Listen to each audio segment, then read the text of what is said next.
One. Sunday morning edition of the Crash the Pond podcast. We're back with our weekly show. This time we've got a very special guest, Byron Bader, whose work we've been quoting nonstop the last few weeks, talking about prospects, ranking the Ducks farm system. So at this point, we just got to get him on, pick his brain a little bit here. If you don't know, Byron is the creator of hockeyprospecting.com. He's consulted for NHL teams. He actually does data science for a living. So it's not just, hockey analytics. It's much more than that. He's been featured on The Athletic, TSN, TVA Sports, worked at Flames Nation. So this guy's really smart, and I think we're going to learn a lot today. Byron, thanks so much for joining us. Let's just jump right into the first question here. So what got you into this? What got you into this world, blending hockey prospects, hockey analytics, and also just statistical modeling? Because that's quite the combination there. Yeah, so I mean, early on, even when I was a little boy, I always liked just random stats and kind of keeping different databases and stuff in my head, especially stuff pertaining to sports and hockey and all that type of stuff. So that was just a sort of natural fit. And then, like you said, that's what I do in my day job. That's what I did in university, the kind of statistical modeling side. So that part is all kind of natural. And then from the prospect side, yeah, when I was working at Flames Nation, kind of working on different projects, I just kind of noticed that there was kind of a spot missing with, looking at prospects in this way and kind of tracking their scoring output and sort of standardizing that and looking at what's happening. And it actually all kind of started with Johnny Gaudreau, just watching his sort of rocket-like ascent from his draft year to the point of him making the NHL. And I was kind of wondering, is that what a superstar kind of looks like? Is that what a guy who's going to make the NHL kind of looks like? So I started looking into him and looking for comparables that look like him, and there was basically very few. So then you start to see, oh, okay, like it's basically superstars and like Hall of Famers that kind of look like this, and then you start to expand it out and kind of build a framework, and it just got bigger and bigger. And yeah, so it started probably 4 years ago, kind of the idea, and then it's kind of built into this thing that we have now. So Awesome. So Byron, now actually I'm going to show on the screen just for everyone there your website and specifically the 2019 draft tool. And so for anyone out there, we've mentioned hockey prospecting a bunch. Go check it out. Go subscribe to it. It's a really great tool, really great website. So kind of on this, when you go through it, each draft you can see the star probability both at the draft year and at the current year, and you can also do a player comparison tool. So kind of as a brief overview for our listeners, could you briefly explain kind of how your system works, how this projection kind of comes up with these values, what it values, what you're trying to achieve with it, and kind of also how successful it's been? Because when you have a model, you're able to, over the years, see how successful it is by testing it out. yeah, for sure. So essentially what it does is it standardizes player scoring across the board. And so with that, you can kind of use these development patterns of how the player is kind of moving through this essentially standardized score.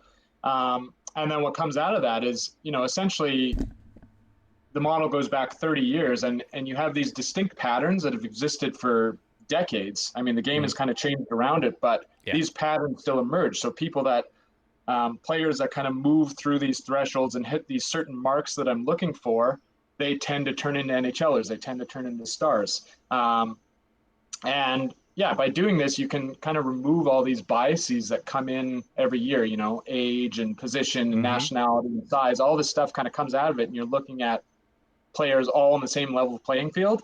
I mean, the simplest way to put it is, if you're looking at a player and you're like, oh, this guy in the OHL got 100 points this year in his draft year, is that good? Or this guy, who's 25, who's never really done anything before, just scored, 50 points in the Russian league. Like, what does that mean? This basically tells you that's good or not type thing, like based on essentially 30 years of history. And then, yeah, how you can tell it works. I mean, from the really technical modeling side, just looking at, the probabilities. If the probability says, yeah, this guy has an 80% chance of making the NHL. When you group those players and you look at, say, everybody that, kind of has an 80% chance of making the NHL, that's what it kind of comes up with. Whereas if this guy has, a 25% chance, yeah, there's guys that make it, but most of them don't. Yeah. 75% of them won't. So that's kind of what it does. And you're able to go back basically and look through 30 years of history and 6,000 players and kind of see that these patterns and these trends are very consistent and they happen every year. And that's kind of what the model is picking up on. And that's how it kind of determines its success. And that's, how it's picking up on these kind of future stars and future superstars and even just future guys that are going to make the jump to the NHL. So out of curiosity then, kind of following up on that and on that point, so within the model you say, or there's a NHLer probability and a star probability. What necessarily defines a star per the model? As in, is that a first line center, first line winger, first pairing defenseman? Is it top 10 in the league? Because I think that's just one thing as I'm looking at it, I'm like, oh, I see star probability. What does that define specifically? I think would be a good thing for everyone to know. Yeah, so absolutely. So star probability is essentially just their point production over their career in the NHL. So a star for a forward would essentially be a guy who scores 60 points or more per year, kind of over his career. And then from the defense side, it would be a defenseman who registers, 40 or more points over the course of their career per season. So that's kind of the definition of the star side. So it's basically looking for, those really high offensive generators. Yeah. And then from the NHL side, it's basically looking for a player that's going to make 200 games in the NHL. Yeah. And then there's kind of different levels within that. There's guys that come in, I call them replacement producers. So they, basically a fourth line guy that generates very little. And then you kind of have an average producer, which is like, 40 to 60 point kind of forward type thing, like a 25 to 40 point defenseman. And then you have the star kind of golden grail on top of that. So I think for Ducks fans out there, a good definition of what a star would be, obviously Ryan Getzlaf. Corey Perry might be in that mix also. Corey Perry's definitely in there. Yeah. And so I think that is a good definition, I think, for people out there from what you're saying. If they're looking at the star probability and trying to see, okay, where are different people that Ducks have drafted, they might be drafting. This is what that star probability means, is that type of player. Exactly. Yeah. And Shea Theodore is another good example of a defenseman star. Yeah. Sorry, but it's all good. It's all good. So that's kind of just to understand it. Like he kind of hits that mold as well. But then obviously guys like, Hedman and Doughty and stuff, they're stars as well. Yes. They have those huge point contributions from defense. But yeah, that's a perfect way to understand it. Mm-hmm. Okay. Well, so obviously every guy has his own probability. And so do you ever find yourself maybe disagreeing with that probability, or, for you, is it less important to go over each and every player? Do you develop maybe your own personal opinions on that specific player, maybe based on times you've watched him, or, how much do you kind of look at that? Yeah, there's always kind of a disagreement, especially with, kind of the consensus and stuff. This is very, very different from a lot of the kind of traditional scouting stuff that's out there, because it picks up on, certain age drop-offs. And if you're not at a certain level, you're going to get dinged pretty heavily in the model. Whereas if you are at a certain level, and especially you're very young, you're going to kind of shoot up the model. So it is a bit of a different, just a different process from the kind of traditional scouting that's existed for, 100 years. But I find that, the difference between my model and the eye test mostly comes up if there's a guy that in the model, he's, he looks like a top 10 pick, like he has really high probabilities, but nobody's really talking about him. That's something or he's kind of being talked about as like a third or fourth rounder. That's something where sometimes I think something funny is maybe happening with that player. Like maybe he's just atrocious defensively. So then, maybe he'll make it, but he'll be a complete liability. So, you go back, watch a couple clips, or maybe he's a terrible skater, that type of thing. So, I'll still rank them high, but maybe, I'll rank them a little bit lower than the model is showing specifically, because, the consensus is this guy's not going in the second or third or in the first round, he's going in the fourth round type thing. So those are those are ones that come up. And then in terms of, the other side, if you're looking at, a draft happening and there's a guy who's ranked in the first round, but he's kind of like a 15th overall pick, or maybe he's like a 10th pick. And in the model, he looks like he should be like a top 3 guy. A good example is like Quinn Hughes, like watching that in 2018 in the model, and just what I kind of knew about that player and how rare it was that a player looks like that, especially a defenseman. He would have been a guy that I certainly would have gone in the top 5, maybe even 3rd overall. And, to see him drop to whatever it was, their 7th, like that was kind of one of those ones where, the model and just based on the knowledge that I have, it's sort of pointing to him as, like you got to be all over this guy in the top 5, and then he kind of slips out of it. So there's little differences that way. Yeah. Okay. Well, so I'm not asking you to necessarily brag here, but have there been guys in the past who your model has maybe been higher on that the general consensus or scouting community hasn't been, that have actually panned out the way your model had rated them? Yeah, there's players like all over the draft. I mean, the site is only established in January of this year, but like I said, I've kind of been looking at it and kind of developing the process for about 4 or 5 years. So if you go back even to 2015, a guy like Barzal would have been a guy I would have targeted in the top 5. I mean, he goes 16th. It's not like he's falling to the 7th round or anything, but he's the guy that he should have certainly been up in the top 5 just based on his production and based on his age and how kind of rare his development curve is. In that same year, Islanders also got him. Anthony Beauvillier also looked pretty good, and now he's kind of starting to, he makes the NHL basically the second year after he's drafted, and now he's really starting to show his colors. So those are 2 that kind of worked out from 2015. 2016 was just a massive draft. Even if you look at like a guy like Tkachuk, he was kind of always ranked, kind of that 6 to 8 sort of hole. And I was looking at him because, again, what he looked like and his sort of development path, like he looked like guys like Steven Stamkos and Taylor Hall, but he wasn't really talked about as, a top 3 pick. He was talked about as a top 10 pick, but not in that realm. So he was a guy I was kind of talking about over and over again. This guy could be really good. And then luckily Calgary got him. So that's great. And then in that same year, DeBrincat was another guy. He actually looked exactly like Tkachuk, like it literally the exact same developmental pattern. And, there was a lot of kind of flags about him. Obviously he's short. He's not the quickest skater for a really small guy. In his pre-draft year, he played with McDavid. So did that kind of boost him up? And so he drops into the second round, and obviously he's worked out. He's already, a 40-goal scorer. Again, in 2016, Sam Girard was another guy that, had top 15 pick all over him. He drops into the second round. He's worked out pretty good. And then, as you kind of get to, the past years, you can't really tell yet because the guys are just starting to make the NHL. But like I mentioned, Quinn Hughes, he would have been a guy that I would have targeted top 3.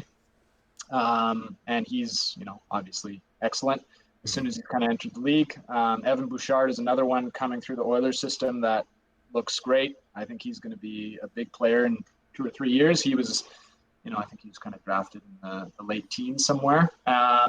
And then if you look at 2019, Arthur Kaliev was another one that showed really highly in the model and was one that I was kind of looking at, especially with, his developmental path in the hockey prospecting model is rare enough, but just going through kind of random stats, because I have this whole sort of database on my end, and I was looking through stats of guys who hit the 50 goal plateau in the CHL before turning 18, and there's like 6 of them. Like it's basically like Sidney Crosby, Tavares, I think Patrick Marleau is one of them. So there's very few of these guys, and they always go essentially in like the top 5. And this guy, he's a bit odd. He's a different type of player, but he's dropping all the way in the second round. Like, so that was another one. And now he's come back with his kind of post-draft year, and he looks like he's going to be really good. He's going to be a very different player. He's going to probably frustrate a lot of coaches, but I think he's going to be really, really good. So, so those are some of the hits over the past kind of 4 or 5 years. Yeah, Okay. that Kaliev pick could be a bit painful for the Ducks because they had a chance to take him with their late first round pick last season and decided to Right. take Braden Tracy instead. But so as a bit of a follow up to that, Kaliev I think is a good example of this. What do you see kind of? I think trying to mix the numbers and also just watching a little bit of tape and things like that. What do you see as the biggest reason why guys take the step from, for instance, Kaliev was rated at 25% star probability and then made a pretty big jump this past year to 66%. Is it a situation where maybe it's teammate? And that was also kind of another thing that I was thinking about was how much does this factor in kind of teammate contribution and who you're playing with? How much does that factor into guys maybe dropping off even? Yeah, no, yeah, like it doesn't factor into the raw model itself, just because I mean Yes. you're going back 30 years. There's lots of things that I'd like to bring into it. You know, time on ice would be a huge one, but getting that as a reliable stat going back 30 years is really hard. Yep. So yeah, teammates doesn't factor in, but it's more, that's where the probabilities you might miss on something Yep. because the guy's being boosted up by his teammates, or maybe you miss on a guy the other way because you have him ranked too low because he's on a terrible team and he Mm-hmm. just can't get up to that level because he just can't generate enough. So there's always stuff like that that's going to come up. But in terms of Kaliev, yeah, like he just developed kind of perfectly. Like he's moving through these thresholds, I call them, Mm-hmm. just exactly how you want to see him. And he's also a younger guy, so that's going to kind of boost him up. So he basically goes from an equivalency in the low 30s to something in the 40s, and just he just continues to develop very rapidly. And when you see that, those are the guys that they tend to come into the league in a year or two and basically become stars. 2 or 3 years into the NHL. So yeah, he's just hitting that perfect sort of developmental path, and yeah, I think he looks really good. So now that kind of we've covered kind of your model and everything like that, and a lot of things like that, let's transition to the Ducks a little bit here. So they have the 6th overall pick this upcoming draft, and kind of looking at their prospect pool and kind of looking at also this upcoming draft and what there is. Kind of what type of player / position do you think that they probably should be targeting with that pick, all things considered? Um, yeah, so like I think just based on the draft and based on their system, they should probably be targeting like a really high octane forward at this point. I mean, the draft is really deep in terms of these high value forward picks, but from the defensive side, it's not. So, I mean, that kind of, especially this year, that kind of takes out defense for me. But, the Ducks have had some success drafting defensemen. They still have, a decent grouping of defensemen, I guess. But what they really need is that really high octane, you know, really high likely kind of star forward, because that's lacking from the system for sure. Right. So you touched on their overall system a little bit, and so just what's kind of your overall view of the Ducks farm system? It's a group that has been talked about a lot, the past few years as the Ducks have transitioned away from being a Stanley Cup contender, or at least a playoff contender, and more into whatever Bob Murray has been labeling it these days, a retool, reset. I've lost track, but Who anyway, knows? um, a few years ago, you kept hearing about you have guys like Sam Steele, Troy Terry. These guys are going to come in and really provide that next jump, and it hasn't quite happened that way. So, just what's your view of that system? And are there some guys maybe within the system who the hockey world is a little too high on, or maybe not high enough? Yeah, so the Ducks, in my kind of ranking system of team prospect pools, they have the 19th ranked system. So essentially, they have a decent amount of potential NHLers, guys that you kind of mentioned, Troy Terry and Sam Steele, Comtois, obviously Zegras and Tracy and Henry Thrun also have some good possibility as well. But what they don't have are, those star pieces coming. So when I'm ranking the system, I'm kind of looking at two things, like how many potential NHLers do you have? How many guys that look like they're going to, at least get into the NHL? But then on the other side, how many, bona fide blue chip, like star looking prospects do you have? And that's where they don't really have any, or many, I guess I should say. I mean, Zegras is kind of the highest up the totem pole. And I think his star probability is, 35% or something like that. So they don't have, those guys that look like as soon as they make the league, they're going to immediately turn into a star. If you look at something like the LA Kings system, they've kind of been out of the playoffs, kind of the same thing. Like last 3 or 4 years, they've been out, and they've brought in some analytics people, and they've been building something. And what they're doing is they're picking up on a lot of this stuff, and they are building a prospect system that looks like it's just going to be amazing in a few years. And they have a lot of NHLer pieces, but they have a lot of pieces that look like they're going to turn into stars. They have Turcotte, and they have Kaliev, they have Velarde. So they have all these guys that have really high probabilities and are highly touted as well. So that's kind of where you're at with Anaheim. They have quite a few NHLer prospects, but they don't really have too many of those stars that you're looking for, at least in terms of the model. Yeah, so kind of that's a good transition to this. Is so the Ducks have, it's been in the past maybe 10 years or so, a lot of Ducks fans, and I think a lot of just kind of mainstream media give them a lot of credit for finding some gems in the draft and kind of having a good drafting team. And it's one of those things that Felix and I, and also CJ, who writes at our website, have kind of pushed back on a little bit, that they might not be as good as everyone has made them out to be. Maybe they're just kind of middle of the road. Do you tend to agree with that assertion, that they're an excellent drafting team, or kind of more so put them in the middle of the pack? And kind of what's your opinion of their scouting staff?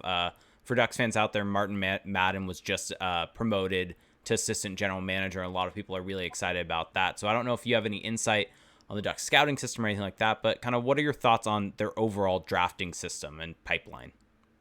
Yeah, so I can look at that in two ways. So basically, if you look at the forwards that they've drafted, so I kind of went back, looked from 2015 to 2019, just to kind of get a gauge. Mm-hmm. If you look at their forwards, they've drafted an NHLer about 27.5% of the time, and the average is about 25% of the time during that period. So they're right around the average there. Interestingly, with the forwards, they haven't drafted a star since Getzlaf and Perry, who they got 3 or 4 spots away from each other in 2003. So you're talking 17 years in terms of the last time they drafted a star, or at least a guy who's turned into a star so far. I mean, they might have some in the system, but again, it's not looking like they have any surefire ones. And then if you look at it, the defense side, this is where they've been really good. So in that same period, if you look at all the teams in the last 15 years, about 15% of teams have drafted a defenseman who's made the NHL during that time. And then the Ducks are at about 28%. So they're nearly doubling that. And they've gotten a lot of good players from that. You've gotten the kind of stars in Fowler and Theodore, Hampus Lindholm, Manson, even Jake Gardner is kind of at the bottom end of that sort of 15-year period I'm looking at. So they've drafted a lot of really good kind of high octane defensemen. So that's where I say they're doing pretty well. And then on the forward side, I'd say they're kind of middling or average. Yeah. So just out of curiosity then, so your system or your model considers a guy like Cam Fowler a star, or would he be a little bit below that? Because that's actually a point of curiosity for me. Yeah, he projects like he's going to be a star. Like his probability is really high in the model, and I think he falls like just outside of it, outside of the cutoff. I think he's outside of it by maybe a point or two. So he's kind of right on the cusp. Okay, that checks out and makes a lot of sense to me with kind of what you see and what you can kind of expect with that star type of probability, because he's a guy that the Ducks have relied upon for years, but has seemed like he's best when he's more in the supporting role on the first pairing or something along those lines. Right. And looking at guys who, either get overlooked or looking at potentially picking up a star, a guy who's really highly rated on your model is Marco Rossi. And he right now, correct me if I'm wrong, last time I checked, has the highest star probability of any player in this upcoming draft. I mean, just with how many people seem to have him even going outside of the top 5. What do you think people are missing on him? I mean, would you, if you were in a GM chair, would you consider drafting him in the top 3?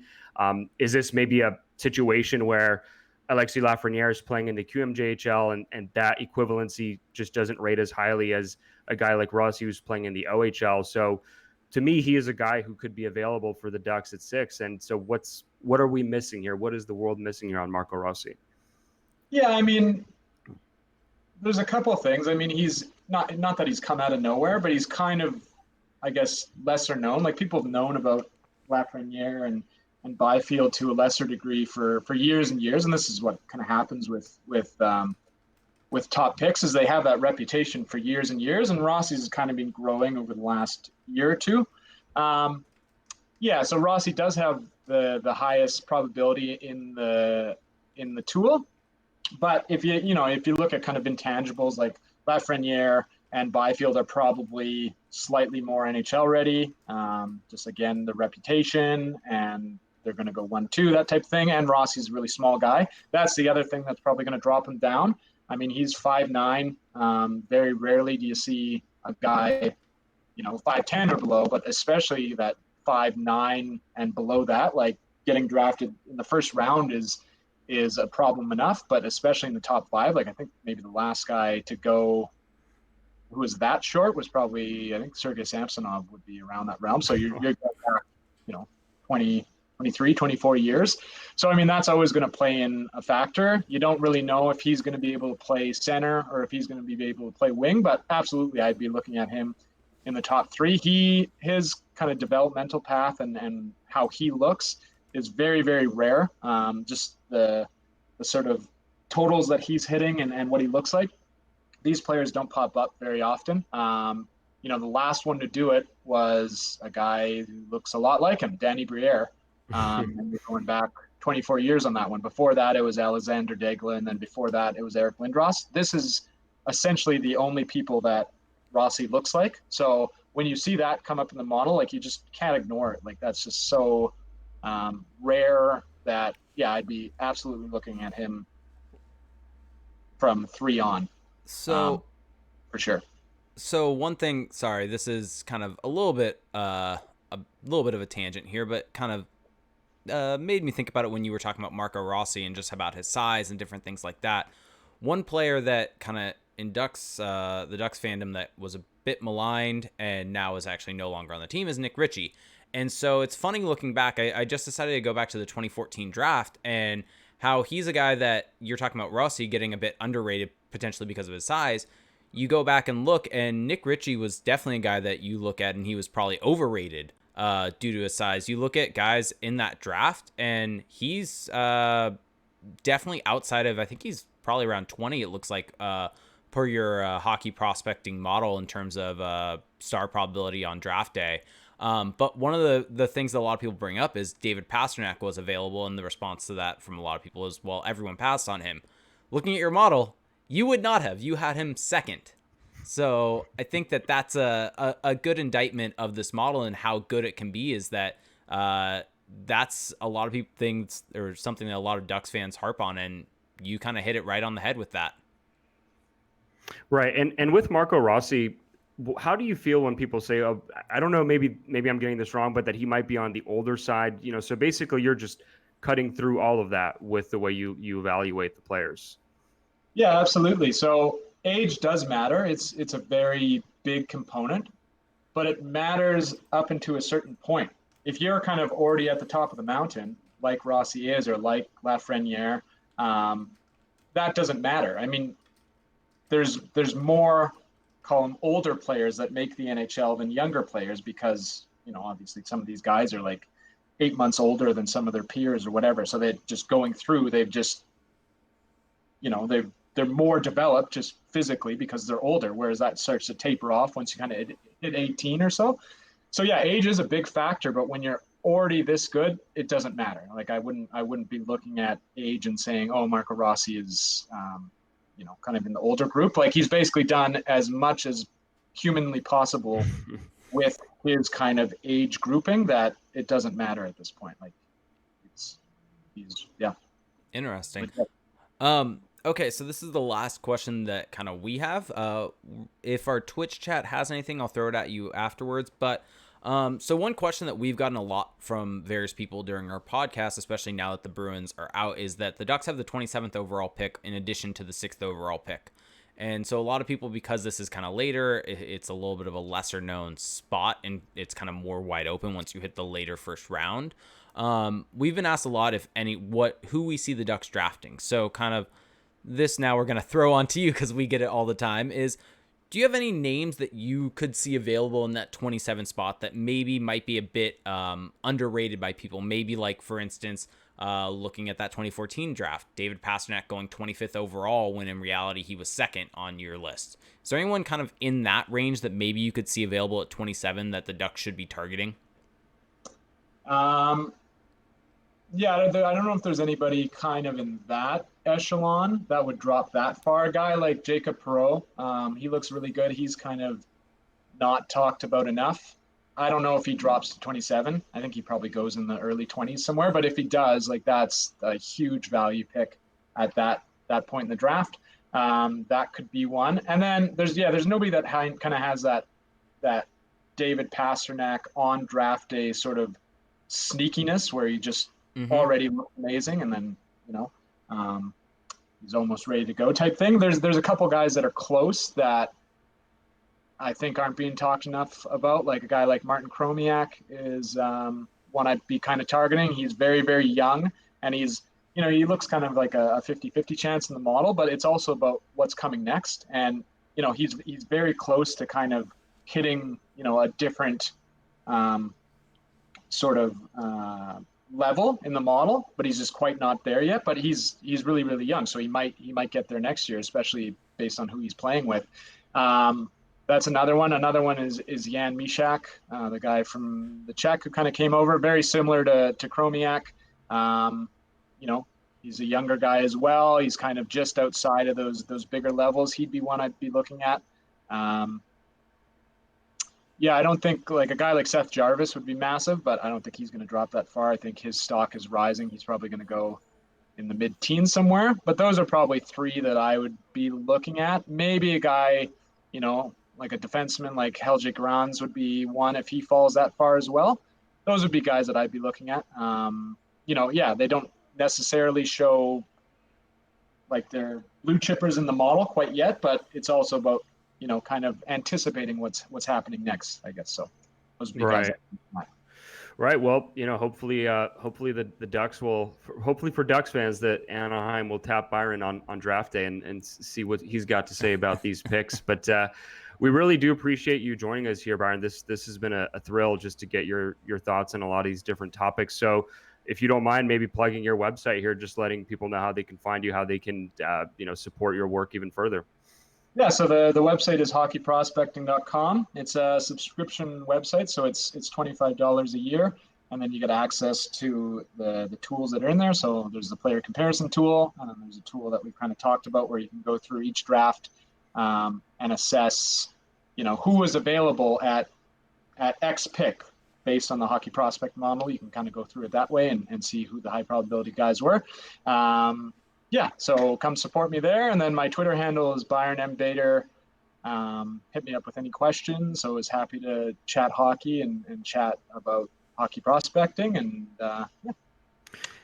Well, thanks a lot. I really can't recommend the website highly enough. Byron is also a great follow on Twitter. I mean, that's kind of how this started. I shot a question to him about Trevor Zegras, got answered very quickly. So we always appreciate that. Thanks for your time today. Absolutely. Thanks for having me on. Absolutely. And for everyone else, that you've been following us along here on the podcast, a couple ways to support us. Just leave a rating and a review on Apple Podcasts. Make sure that you're hitting us up on Twitch. We do these live streams on Sundays. We are also on YouTube and Spotify. We could go down the list here. Jake and I are on Twitter. Jake is at Reindeer Games 91. I'm at Felix_Sicard. And that will do it for the show today, folks. Thanks so much for listening. Have a good one, everyone.